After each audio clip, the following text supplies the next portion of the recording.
não parar, não precipitar e não retroceder. Então dizer para esse cara, sabe quando nós vamos parar? Nunca. Nunca na sua porca vida. E aí, pessoal do canal, tranquilo? Então, antes do vídeo, quero pedir a vocês para apoiar o nosso canal, seja membro, participe do apoio, vaquinha ou de qualquer outra forma. A gente também deixa o Pix aí para vocês ajudarem o nosso canal. Estão vendo aí toda a censura que está acontecendo aqui no YouTube, em toda a grande rede social. Então é isso aí, para a gente continuar nessa luta, precisamos do apoio de todos vocês. Muito obrigado a todos, fiquem com o vídeo, sempre com Deus, pátria, família e liberdade. Valeu!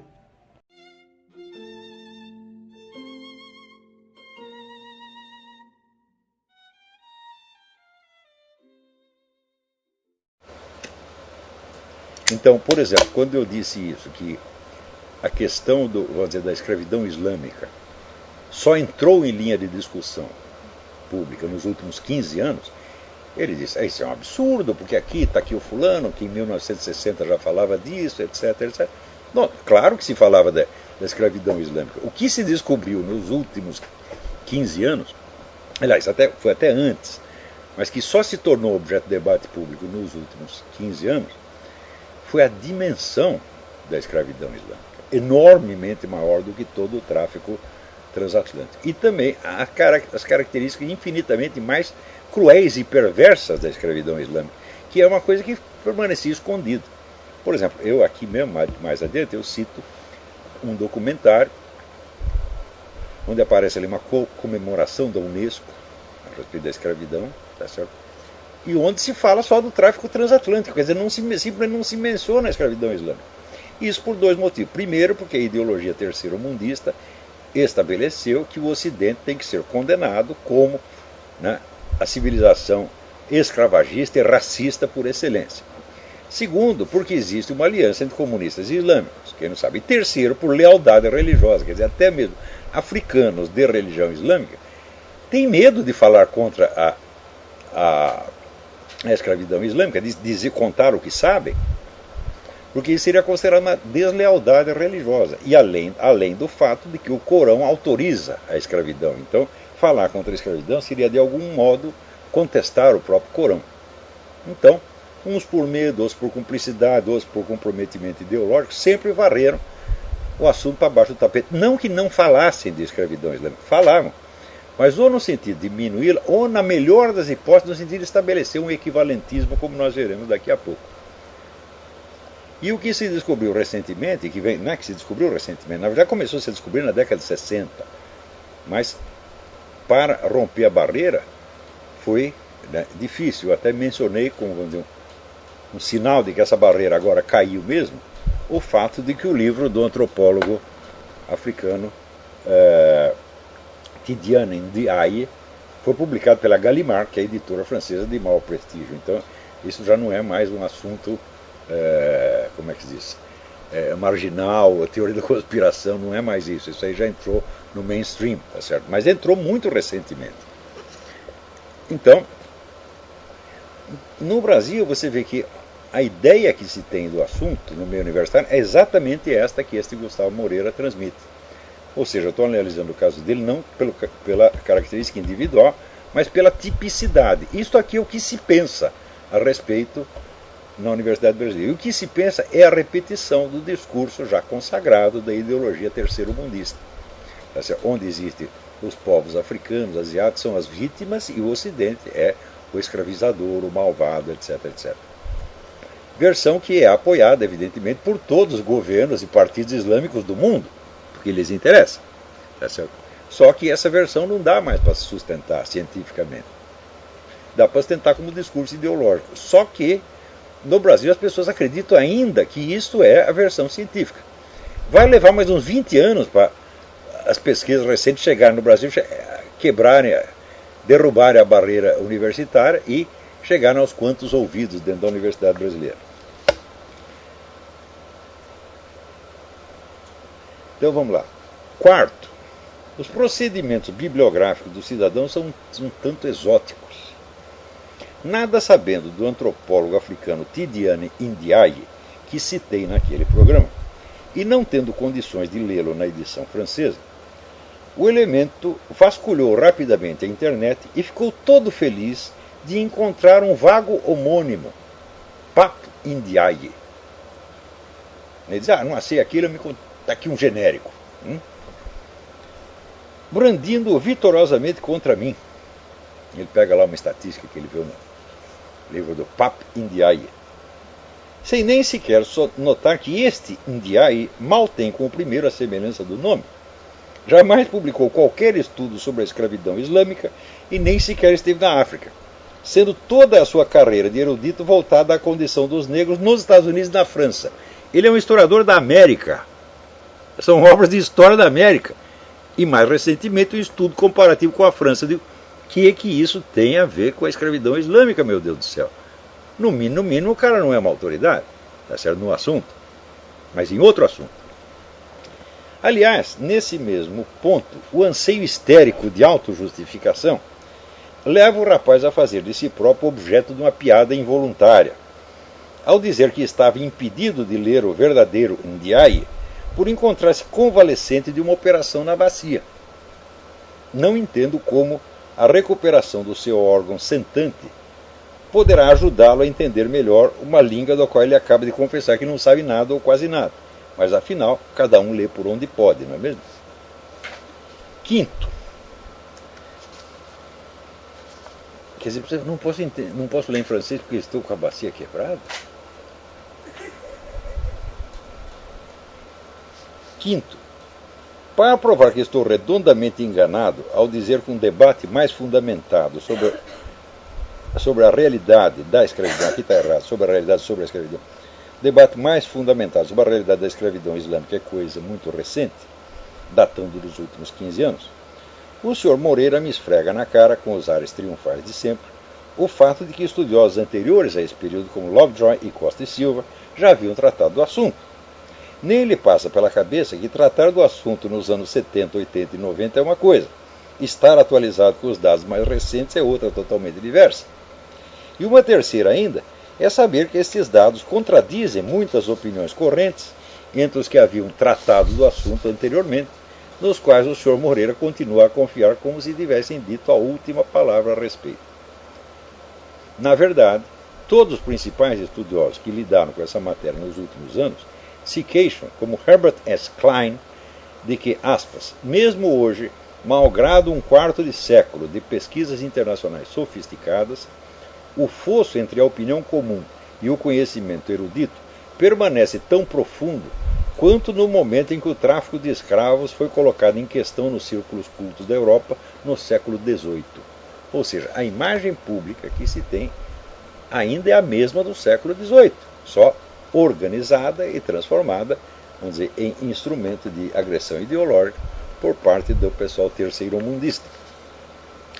Já em 2004, Olivier Pétré-Grenouillot, faltou um i aqui no nome do Grenouillot, observava, aspas, prossegue o Klein, aí não houve somente o fracasso do diálogo entre os universitários e o público letrado, mas houve também uma surpreendente ignorância no seio mesmo do mundo acadêmico. Então, por exemplo, as estatísticas que Paul Lovejoy cita, elas já estavam impugnadas na própria década de 70. Só que não era uma coisa que se sabia, era uma coisa que tinha sido publicada em trabalho especializado aqui e ali, talvez escapou a atenção dele. O Lovejoy é um historiador sério, ninguém vai negar isso aí. Já em 2004, Olivier Pétré-Grenouillot observava, enquanto o cidadão comum e o não especialista acreditam com frequência tudo saber a respeito do tráfico de escravos, mitos e lendas persistem, ao passo que espessas brumas continuam a obscurecer aspectos essenciais. Vocês vão ver que aspectos monstruosamente importantes foram esquecidos, pelo menos até a década de 90. Ora, nunca pretendi ser nada mais que um mero cidadão comum alheio aos estudos especializados, mas a ninguém esse rótulo cabe mais apropriadamente do que ao monoglota, cujas fontes de informação estão limitadas ao mercado editorial popular de um país notoriamente deficiente nessa área, onde as obras chegam, quando chegam, com 30 ou 40 anos de atraso. Este, sim, está reduzido a papaguear mitos e lendas, sem ter a menor ideia de que ninguém mais nos meios científicos lhes dá o menor crédito. A própria candura real ou fingida com que ele cita estudos mais antigos, para fazer de conta que assim compensa o seu desconhecimento dos dados recentes, mostra que sua visão do assunto não é de maneira alguma de um estudioso acadêmico sério, mas apenas de um discutidor barato, empenhado em validar, por todos os meios lícitos e ilícitos, a ideologia terceiro-mundista que faz do tráfico transatlântico o flagelo supremo e atenua capciosamente os crimes bem maiores cometidos pelos muçulmanos contra a população africana. Antes de mentir sobre a escravidão islâmica, o Sr. Moreira prepara o terreno com uma espécie de captatio benevolentiae às avessas, mentindo sobre a minha pessoa. No seu artigo Balelas de Olavo de Carvalho, de 25 de abril, ele começa assim. Olavo de Carvalho, filósofo e jornalista sem diploma, é uma das maiores celebridades conservadoras da internet, na qual constantemente se queixa da falta de reconhecimento institucional. Desafio o Sr. Moreira a mostrar uma única frase minha onde eu me queixe da falta de reconhecimento institucional. Bem, ao contrário, tenho dito e repetido que títulos concedidos por qualquer universidade brasileira nas áreas de filosofia e ciências humanas não valem nada como provas de capacitação intelectual. Veremos adiante como o próprio Sr. Moreira é mais uma prova disso, entre milhares. Além disso, reconhecimento da parte de instituições e pessoas verdadeiramente qualificadas nunca me faltou. O Instituto Brasileiro de Filosofia, a Maison des Sciences de l'Homme, o primeiro Congresso e Escola Mundial de Lógica Universal de Montreux, Suíça, a Georgetown University, o New Europe College de Bucareste, sem contar celebridades internacionais do campo da filosofia, como Miguel Reale, Alexandre Costa Leite, David Walsh, Jean-Yves Béziot, aqui são Yves com Z, é Yves com S, Béziot, Romano Galef e tantos outros que me honraram com convites para aulas e conferências, quando não com louvores expressos, são com toda evidência mais qualificados para julgar o meu trabalho do que a universidade que concedeu o título de historiador a um monoglota, confesso, incapacitado para atualizar-se com a bibliografia da sua profissão. Quando se considera que sem o domínio cabal de pelo menos uma língua estrangeira o estudante não pode ser aprovado nem no exame vestibular, o título de mestrado concedido nessas condições é em si mesmo um escândalo que bem denota o estado das nossas universidades. Quer dizer, como é que o cara entra num mestrado? Eu arranho um pouquinho de espanhol. Bom, arranhar espanhol é uma coisa que o brasileiro faz por instinto. Eu já notei assim que todo brasileiro entende um pouco de espanhol, quando o que não é verdade é o contrário. Se você vai na Argentina, no Peru, na Bolívia, o pessoal não entende português. Mas o brasileiro entende um pouco de espanhol assim por orelhada, tá certo? Todos nós falamos portunhol. Então, arranhar um pouco de espanhol é o quê? Portunhol. Quer dizer que o sujeito foi aprovado num mestrado com portunhol? Isso é para fechar a universidade que deu o título para ele. Daí ele prossegue. Olavo de Carvalho produz teorias da conspiração em doses generosas. Previsivelmente, em boa parte de seus artigos, os muçulmanos ocupam o papel de vilões, de ameaça constante à civilização ocidental. Todavia, no afã de combater o inimigo, ele não economiza disparates e juízes de valor que mais caberiam ao chefe de uma torcida organizada. Eu gostei do previsivelmente. Quer dizer, ele já tem uma expectativa. Esse cara deve ser um anti-muçulmano. Portanto, ele é um anti-muçulmano. Né? A tentativa grotesca de me expor à execração pública como inimigo visceral do Islã é uma prova cabal de que o sujeitinho se imagina qualificado para me julgar e condenar sem ter sequer examinado por alto o meu currículo, onde consta o prêmio recebido do governo da Arábia Saudita por um estudo sobre as origens do Islã. E, aliás, sem ter tido nem mesmo o cuidado de procurar no meu site outras menções à civilização islâmica para ver se confirmam a imagem de detrator sectário que ele deseja pintar de mim. Então, você quer saber o que o sujeito pensa sobre o Islã? Bom, você não pode basear.